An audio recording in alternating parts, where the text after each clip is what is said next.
Et salut tout le monde, c'est TheFlav793. Donc nous voilà de retour sur le petit préau. Donc, ce qui nous reste à faire. Donc, oui. Là, il va falloir qu'on tranche ici pour pas que les deux entrées se rencontrent. Voilà. Ensuite, faire un embrèvement dans le poteau pour que les deux entrées puissent passer. Donc, pareil de l'autre côté. Ensuite, il faudra qu'on fasse les tenons mortaises, donc des liens, enfin partout là, tout ce qui est en violet. Il faudrait faire tout ce qui est coupe, donc peut-être des pannes, voilà, qu'on voit ce qu'on peut faire. Mais tout d'abord, on va déplacer les deux liens qui sont là, parce que là, on les avait placés la dernière fois, mais on les avait pas déplacés. Donc les déplacer de 50. Donc là, je prends ce morceau-là. Je vais même prendre l'autre aussi. Hop. Déplacer. Donc c'est selon X. Voilà. D'une valeur de... Donc là, ça va être moins 50. Entrée. Et voilà. Là, normalement, c'est bon. Ouais. Et voilà. Donc maintenant, ce qu'on peut faire, on va faire tout ce qui est tenon mortaise. Donc pour les tenons mortaises, ça va être les mêmes. Bon, ici, il y en aura pas, parce que ici on mettra, enfin il y aura peut-être plus un sabot ou quelque chose comme ça, enfin fixé dans le mur. On va pas mettre un tenon dans le mur, ça sert un peu à rien. Donc voilà, pareil pour les deux arbalétriers qui sont là. Donc c'est parti, on va passer au tenon mortaise. Donc voilà, je sélectionne un lien, voilà. Je vais dans modifier. Ensuite, type d'extrémité. Et là, donc, il y a donc supprimer type d'extrémité. Déjà, on n'en a pas, donc on ne peut pas supprimer. Tenon standard, tenon épaulement symétrique, tenon épaulement asymétrique. Donc bon, ceux-là servent pas vraiment à grand chose, hein. Là, enfin pour nous, on va aller dans tenon standard pour le moment. Donc voilà, là, on a tout ce qui est caractéristique. Donc nous, on va prendre celui-là, parce que j'avais déjà rentré les caractéristiques. Donc la longueur du tenon, il fera 70 mm, donc 7 cm, ici. Là. Voilà, comme vous pouvez le voir ici. La surlongueur, donc ça par contre c'est pour la mortaise. Donc parce qu'en fait, le tenon donc, va venir du lien, donc ça va être quelque chose qui va ressortir ici. Et la mortaise, c'est quelque chose, enfin un trou qu'on va faire dans le bois ici. Donc c'est pour ça qu'il nous faut une surlongueur. Donc pour pas que justement, enfin pour qu'il puisse y avoir un petit jeu quoi. Ensuite la largeur. Donc la largeur, c'est ce qui va être ici. Donc là on a 30. Là par contre je vais peut-être changer, je vais peut-être mettre 50. Ouais. Donc voilà. La surmortaise, donc ça c'est pour qu'il y ait un petit peu de jeu, mais là il n'y a pas vraiment besoin de jeu, donc on va se mettre à 0. Et l'épaulement du bord, donc ça c'est par rapport à ici, que ce qu'on aura là. 30, ouais c'est pas trop mal.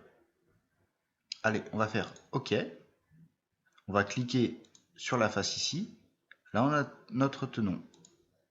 Voilà. Hop. On valide tout, voilà, jusqu'à entendre le petit... Voilà. Et donc ensuite, enfin maintenant on a notre tenon. Voilà. Donc là je vais faire une petite pause, je vais faire tous les tenons et je vous reprends après. Allez, à tout de suite. Voilà. Les tenons mortaises sont faits. Voilà, partout là où il fallait que ce soit.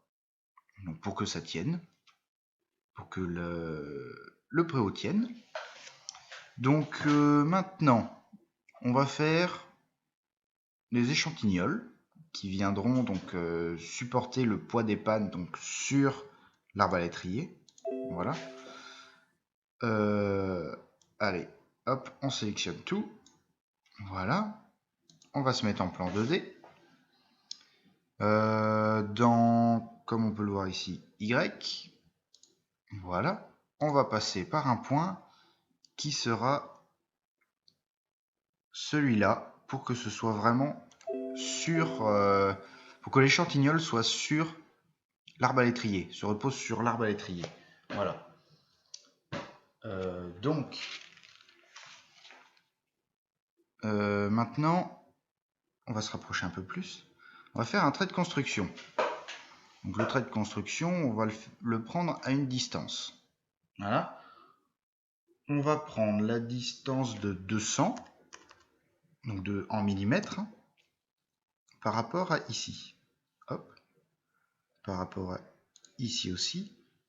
Et là, vu qu'on n'aura pas la place ici, on va le faire par rapport à ici, pour que l'échantillon puisse prendre le poids de la panne.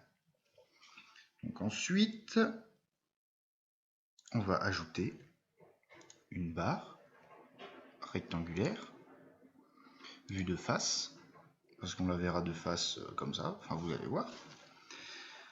En largeur, on va prendre 100, pour que ce soit pareil que l'arbre à l'étrier, comme ça on n'aura pas besoin de la bouger. Et on va prendre 150, voilà, très bien, pour la largeur de... Enfin, pour la largeur de la panne. Voilà. Donc ensuite, choisir une couleur. Qu'est-ce qu'on peut prendre? Allez, vu que ce sera taillé dans l'arbre à l'étrier, on va prendre en gris, comme l'arbre à l'étrier. Et échantillon, voilà, on prend le nom. Et là, on va tracer ça de ici à ici. Donc, je vous explique pourquoi. Parce que, en fait, ici, notre fil du bois sera comme ça. Voilà. Ce qui fait que pour fixer un clou ou une vis ici, c'est mieux que les stries du bois soient dans ce sens-là, pour qu'il y ait plus de résistance que dans ce sens-là. Parce que si c'était dans ce sens-là qu'on met une vis, l'échantillon peut craquer. Donc là, on la met comme ça pour que justement il y ait les fameuses stries qui soient dans ce sens-là, pour que ce soit plus résistant. Donc maintenant, on va prendre ici, on va couper, donc C par rapport à ça. On se met ici, oups là, non, ici, voilà. On coupe par rapport à ça, et là, on a notre échantillon.